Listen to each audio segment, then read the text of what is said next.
আপনি কার? আপনি কখনো বিজেপিকে ডিস্টার্ব তো করেননি? এসআইআর নিয়ে কখনো বিজেপির বিরুদ্ধে কথা বলেছেন?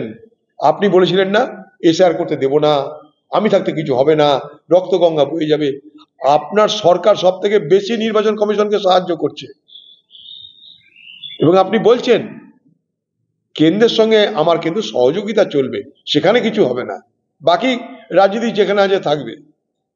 আজকে পশ্চিমবঙ্গে এসআইআর হচ্ছে শুধুমাত্র আপনার সহযোগিতায়, আপনার সরকারের সহযোগিতায়, আপনার সরকারের কর্মচারী এসআইআর করছে, অথচ আপনি বলেছিলেন এসআইআর করতে দেব না। আপনি বলেছিলেন আপনার দলের লোকরা বলেছিলেন রক্তগঙ্গা বইবে। আপনি বলেছিলেন ওয়াকআপ ওয়াকআপ আইন চালু করতে দেব না। সবই প্রথমে আপনি উত্তেজিত করেন মানুষকে, সবই মেনে নেন আপনি, কারণ আপনি কখনোই চান না বিজেপির সঙ্গে আপনার প্রকৃত অর্থে কোনো সংঘাত হোক।